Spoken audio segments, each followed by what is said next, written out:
Gloria al Señor, hermanos. Espero que estén viendo la pantalla, ¿verdad? ¿Todos tranquilos? Muy bien. En este capítulo de la palabra del Señor vamos a aprender o vamos a hacer la parte introductoria del seminario, ¿ya? Que tiene que ver con la doctrina de la salvación, ¿ya? La anterior semana, día martes, habíamos ido haciendo una pequeña introducción donde cada uno de ustedes ha sido testigo de la parte expositiva de la palabra y de la enseñanza que vamos a impartir. En el transcurso de hoy vamos a hacer un pequeño repaso de lo que hemos visto en la anterior clase. El enfoque que vamos a dar al seminario, ya para este efecto, la analogía que vamos a utilizar es la analogía bíblica del hombre, ¿no?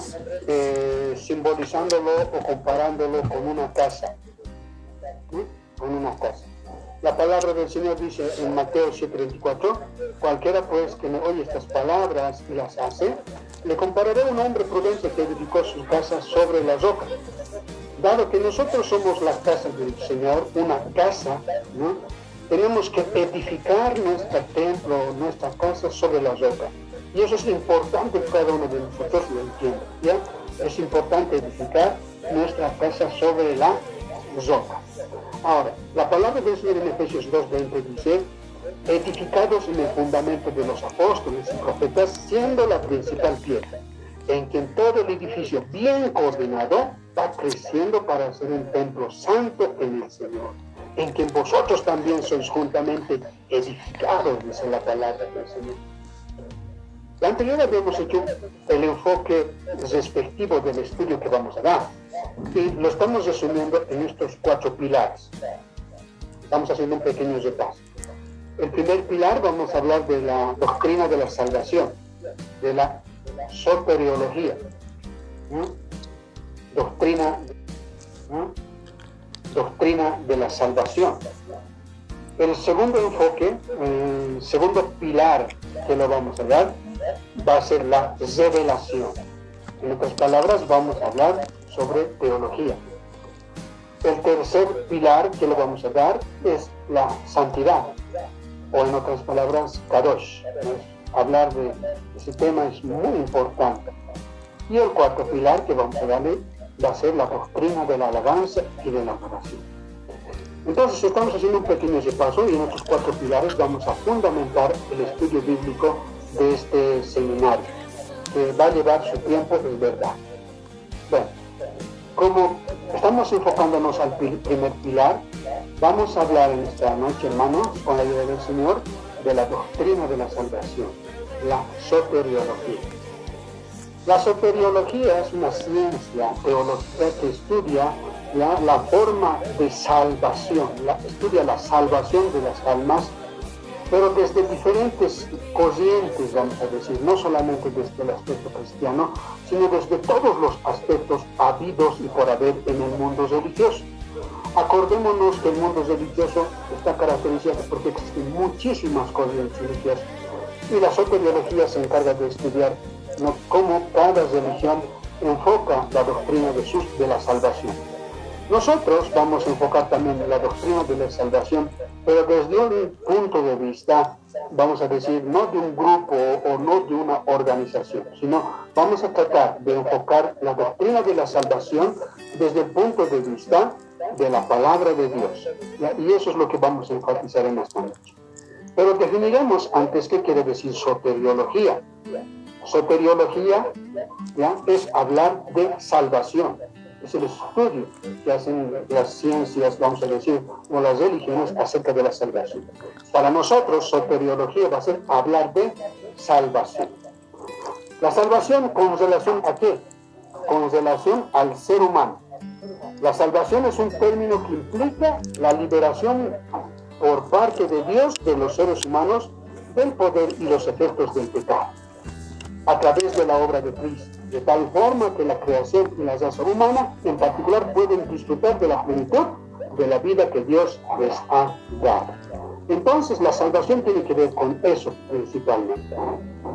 Ahora, hemos dicho que existen muchas religiones en el mundo, aproximadamente 4.200 religiones vivas en todo el mundo, ¿ya? Identificados de acuerdo a la información de Infobae, que de todas estas religiones, cada una de estas religiones tiene su propia forma de enfocar la soteriología, y cada una de ellos tiene que enfocar su propio enfoque. Pero nosotros vamos a basarnos ya en el enfoque que da la Biblia, la palabra de Dios. Nosotros nos vamos a basar como única fuente de nuestro estudio, ¿ya? Debido a que existen muchas religiones, estudiaremos a la Biblia como nuestra única fuente comprobada de fidelidad. Amén. Vamos a estudiar. La Biblia va a ser nuestra fuente, la única fuente fidedigna para basarnos en lo que vamos a explicar. La Biblia, hermanos, gloria al Señor Jesús, la definición misma de Biblia viene de la palabra griega biblos, que significa libros, ¿ya? Este vocablo ha sido utilizado para designar la literatura sagrada, ¿no? Escrita bajo la inspiración del Espíritu Santo. La Biblia, hermanos, es un libro, por demás decirlo, por demás aclararlo, porque es un libro importantísimo que no solamente muestra la historicidad de sus páginas, sino muestra la misma palabra de Dios. La Biblia es por excelencia la palabra de Dios. Por lo tanto, nuestra única fuente de inspiración para nuestro estudio será ese documento. La Biblia, hermanos, el Antiguo Testamento está escrito en hebreo. En el texto original, el Antiguo está escrito en el hebreo. Y el Nuevo Testamento está escrito en griego, ¿no? Entonces, en esos dos idiomas fundamentalmente, y hay partes escritas en arameo también. Entonces, vamos a tener otro capítulo, o vamos a enfatizar en el segundo pilar, cuando hablemos de Dios y de la teología. Ahí vamos a enfocar un tema específicamente al estudio de la Biblia, de su historia, de cómo ha sido escrita y todo eso. En este capítulo lo único que vamos a hacer es darle un pincelazo a lo que es la Biblia, porque es la palabra de Dios. Ahora, ¿por qué decimos que la Biblia es la palabra de Dios? Porque ha sufrido un proceso de canonización, canonicidad se llama, ¿no? ¿Por qué? Que la palabra canonicidad significa vara de medida. La Biblia ha sido medida, y para escoger los libros que tiene, a todos los libros, cada libro de la Biblia ha sido sujeto a procesos canónicos que han posibilitado su selección. Hay muchos textos sagrados, pero de los muchos textos sagrados, los libros que tiene actualmente la Biblia, los 66 libros, fueron producto de una estricta canonicidad, que en su momento lo vamos a desarrollar. Ahora, es importante, hermanos, saber que la Biblia ha sido sujeta a cánones, a varas, a medidas, para definir que es auténticamente la palabra de Dios. Por eso nos vamos a fundamentar en la Biblia como nuestra única fuente, dado que es la palabra de Dios, porque ha sido sujeta a muchos análisis por parte de infinidad de personas en autoridad en la materia. Por esa razón, nosotros como conclusión podemos decir que la Biblia, ¿no?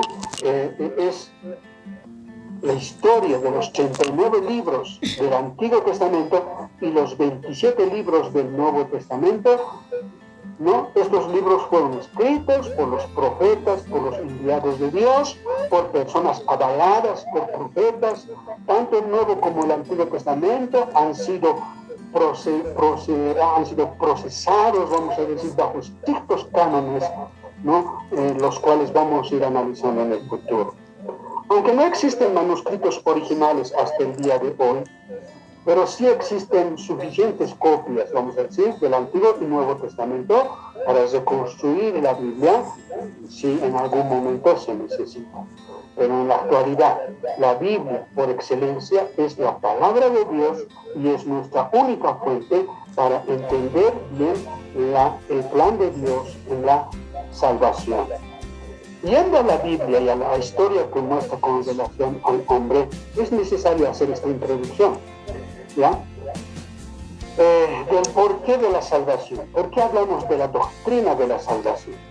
Simplemente tenemos que remitirnos a los orígenes de la humanidad cuando Dios creó a Adán y Eva. La palabra del Señor dice que cuando Dios creó a Adán y Eva, el Señor les estableció ciertas reglas que tenían que cumplir en el huerto del Edén. Pero Adán y Eva no se sujetaron a la palabra de Dios, sino que desobedecieron al mandato del Señor, tomando del fruto prohibido, del fruto que no debían de tomar. Al comer del fruto prohibido, Adán y Eva, la palabra de Dios dice que fueron destituidos. En cuanto comieron el fruto prohibido, Adán y Eva se dieron cuenta de su desnudez y empezaron a tejer hierbas o plantas para proteger, para guardar su desnudez. Cuando el Señor les busca, Adán y Eva estaban ocultos. Entonces, por esa razón, desde el momento mismo en que Adán y Eva pecan, ellos fueron destituidos, por así decirlo, del privilegio de relacionarse con Dios, ¿no? Y esta destitución trajo como consecuencia la muerte para toda la raza humana. En este pecado, en esta situación de pecado en la que se encontraban Adán y Eva cuando cayeron, Dios les hizo túnicas para proteger su desnudez. Y al Dios establecer y al hacer túnica Dios para ellos, Dios tuvo que sacrificar a un ser inocente, como están viendo en la gráfica. Tuvo que sacrificar a un ser vivo inocente para cubrir la desnudez de Adán y Eva. La palabra del Señor dice en 1 Corintios 15, 22, así como en Adán todos mueren. El pecado de Adán trajo como resultado la muerte para todos, absolutamente todos los que tenemos existencia en esta tierra. Por esta causa, por causa del pecado de Adán y Eva, es necesario hablar de salvación. Desde el momento mismo en que Adán y Eva fueron expulsados del huerto del Edén, ellos han tratado de buscar su propia relación con Dios. Han buscado la manera de acercarse a Dios. Producto de este acercamiento, algunos lo hicieron bien, como en el caso de Abel, pero algunos lo hicieron mal, como en el caso de Caín. Entonces, el hombre siempre ha buscado el afán de acercarse al Señor, aunque con muchos fracasos y con muchos resultados fatales. Entonces, ahora lo que corresponde analizar es, el Señor, debido al pecado de Adán y Eva y a su progreso en la humanidad, el Señor siempre ha estado buscando la manera de salvar al hombre de cualquier forma. Ahí está, por ejemplo, muchos años después de la creación de Adán y Eva.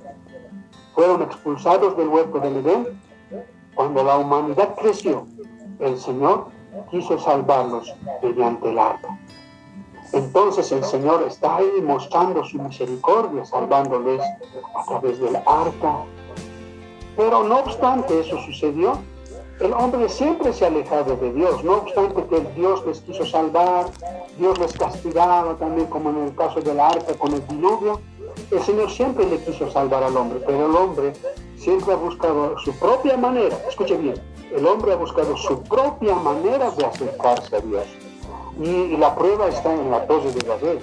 La Torre de Babel es un ejemplo del esfuerzo del hombre por llegar a Dios. El hombre a su propio modo quiso llegar a través de la construcción de la Torre de Babel a Dios. Dios no quiere eso. Dios reniega del intento del hombre por llegar a Dios. El hombre no puede llegar a Dios con sus propios medios ni con su propia filosofía. El hombre no lo puede hacer. Es Dios quien va a llegar al hombre a través de la historia bíblica que vamos a analizarlo en estos temas. Dios es el que llega al hombre y no así el hombre llegando a Dios. Porque cuando el hombre quiere llegar a Dios, sucede lo que pasó en la Torre de Babel. Todo una confusión. La palabra del Señor establece que la paga del pecado es la muerte. Si la paga del pecado es la muerte, entonces toda la humanidad es reo de muerte. Y estamos en camino de condenación si no seguimos los planes del Señor para salvarnos. Porque así como la paga del pecado es la muerte, Dios tiene un plan. Dios se estableció un plan para salvar al hombre. Siendo Dios espíritu, porque la palabra del Señor dice en San Juan 4:24, Dios es espíritu. La esencia de Dios es espiritual. Amén. Él no es una persona como nosotros. A Él no se le puede ver, ni se le puede tocar. Él es un Dios espíritu. La Biblia dice, Él lo llena todo, lo llena arriba, lo llena abajo. El cielo es mi trono, la tierra es el estado de mis pies, tratando de mostrar su omnipresencia, el Señor, de tal manera de que a Él no le podemos encasillar en algún lugar. Entonces, Él es espíritu, su esencia es espiritual. Siendo Dios espíritu, un majestuoso plan de salvación estaba en marcha en la voluntad infinita del Señor. ¿Cuál era el plan de salvación? Puesto que un Adán nos causó nuestra perdición, la palabra del Señor dice en 1 Corintios 15:21, porque por cuanto la muerte entró por un hombre, ¿quién fue este hombre? Adán. La muerte para todos, porque por cuanto la muerte entró por un hombre, también por un hombre la resurrección de los muertos. ¡Wow! ¿Se dan cuenta qué interesante este versículo? El siguiente versículo, el 22, dice, porque así como en Adán todos mueren, así también en Cristo. ¿Y quién es Cristo? Segundo Adán. Así también en Cristo, el segundo Adán, todos serán vivificados. En otras palabras, hermanos, si por causa de un Adán perdimos la salvación, ¿qué es lo que necesitábamos? Que un segundo Adán venga y restituya lo que el primer Adán perdió. El primer Adán perdió la relación con Dios, perdió la salvación, era reo de muerte. ¿Qué es lo que el segundo Adán debía hacer? Restituir la relación de Dios, restituir el perdón de pecados y restituir más que todo esa presencia del Señor en la vida del hombre. Por eso dice la palabra de Dios en 1 Corintios 15:45. Así también está escrito, fue hecho el primer hombre, Adán, alma viviente. Ese es el primer hombre. El postrer Adán, espíritu vivificante. Entonces, hermanos, es importante eso considerar. ¿Cómo hizo el Señor su plan de salvación? Siendo el espíritu, la palabra del Señor dice en 1 Timoteo 3:16, indiscutiblemente grande es el misterio de la piedad. Dios fue manifestado en carne. Lo que Dios hizo es manifestarse. Siendo espíritu, se manifestó en forma de carne. ¿Para qué? Para salvar a su creación. Él mismo lo hizo. Entender que Dios creó todo el universo es maravilloso, es impactante. Pero saber que ese Dios impactante dejó la eternidad y se manifestó en carne para morir por la humanidad, eso sí realmente es maravilloso e impactante. Eso es lo que nosotros vamos a analizar. La pregunta clave para esto, hermanos, gloria al Señor, es la siguiente. En una ocasión Jesucristo en San Mateo 16:13-19 se encontraba hablando con sus discípulos, con la gente que le seguía, y les dijo, ¿quién dicen los hombres que es el Hijo del Hombre? Y algunos de ellos contestaron, tú eres Elías, tú eres Juan, tú eres... Así, le dijeron varias definiciones. Pero en esta ocasión Jesús se dirige a sus discípulos y les pregunta, ¿y ustedes, mis discípulos, quién dicen que soy yo? Entonces hubo un hombre entre sus discípulos llamado Pedro, el cual le dijo, tú eres el Cristo, el Hijo del Dios viviente. Esta declaración de Pedro fue una gran declaración. Y esta declaración de Pedro le sirvió al Señor Jesucristo para dar la oportunidad de entregar ¿no? Abrir el seno de los cielos a los hombres. La declaración de Pedro fue una declaración súper importante. Aparte de ser una declaración espiritual, fue una declaración que impulsó a nuestro Señor Jesucristo a hacerle otra declaración también a Pedro. Pedro le dijo: tú eres el Cristo, el Hijo del Dios viviente. Jesús les respondió, ¿no? Jesús les respondió: bienaventurado eres, Simón, hijo de Jonás, porque no te lo reveló carne ni sangre, sino mi Padre que está en los cielos. Y yo también te digo, le dijo, y yo también te digo que tú eres Pedro, y sobre esta roca, ahí está en San Mateo 16, 18, y sobre esta roca edificaré mi iglesia. Ahora, el Señor Jesucristo le hace una contradeclaración a Pedro diciéndole que él, Jesucristo, iba a ser la roca y Jesús iba a edificar su iglesia sobre la roca que es Jesucristo. Y las puertas del Hades no prevalecerán contra ellas. Y a ti, Jesús le dice a Pedro, y a ti te daré las llaves del reino de los cielos. Todo lo que ates en la tierra será atado en los cielos, y todo lo que desates en la tierra será desatado en los cielos. Esta declaración de Pedro le ha servido para que Jesús le otorgue a Pedro las llaves del reino de los cielos.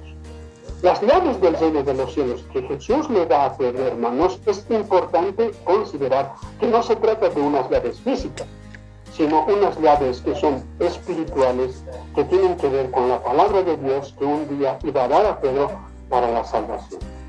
Jesús les mandó a sus discípulos, después de estas experiencias, en el momento que Jesús murió, Jesús fue sepultado, y Jesús resucita y se aparece a sus discípulos.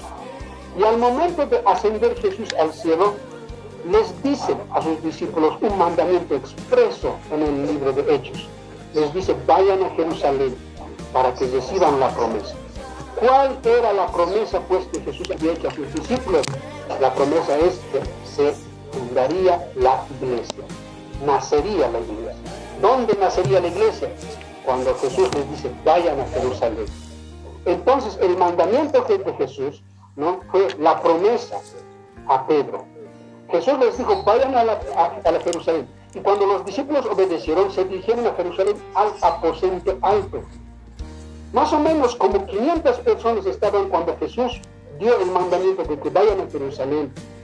Y de las 500 personas que fueron a Jerusalén, solo 120 llegaron al aposento alto, a un lugar más o menos como el que estoy mostrando. En ese lugar se encerraron las 120 personas.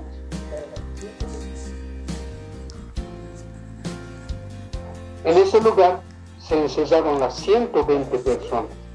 Y esas 120 personas, gloria al Señor Jesucristo, se encerraron y empezaron a orar. ¿Qué pasó en el aposento alto? Eso es importante saber. Lo que pasó en el aposento alto, hermanos, gloria a Dios, es algo sorprendente. Porque en ese lugar se escribió ya por primera vez la historia de la Biblia, donde Dios gloria a Dios.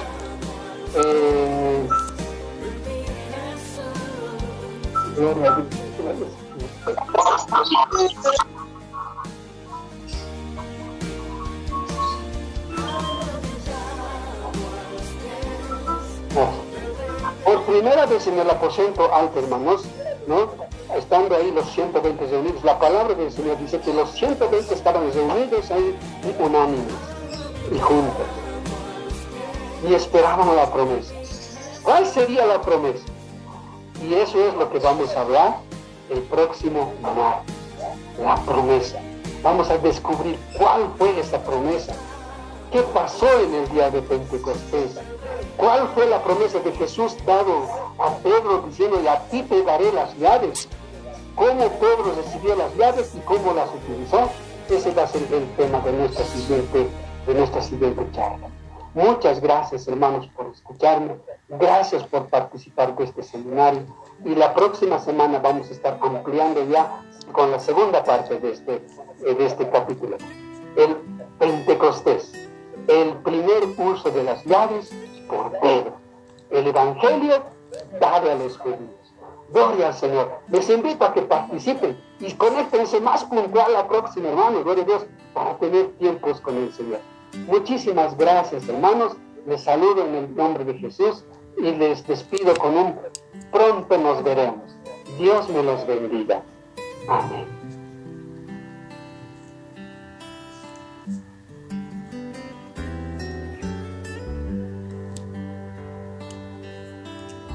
Señor Jesús, gracias por esta oportunidad que me concedes. Y espero, Señor Jesús, que los hermanos a partir de hoy se conecten más. Señor Jesús, puedan ellos, Dios mío, aleluya, con tu ayuda, Señor Jesús, a aprender tu palabra, Dios mío. Gracias, Señor, por la promesa de una iglesia. Gracias, Señor, por este primer capítulo. Estamos hablando de doctrina de salvación, Señor. La sana doctrina que nos va a llevar a la salvación. Dios mío, bendice a mis hermanos que nos escuchan. Bendice a todos los que se han conectado en este día. Te doy gracias en tu maravilloso nombre, Jesús. Muchas gracias, hermanos. Les agradezco, amén, por conectarse, amén, por con nosotros, y será hasta una nueva oportunidad donde nosotros estaremos conjuntamente con ustedes. Muchas gracias en el amor de Jesús, en el nombre de Jesús. Te quiero alabar.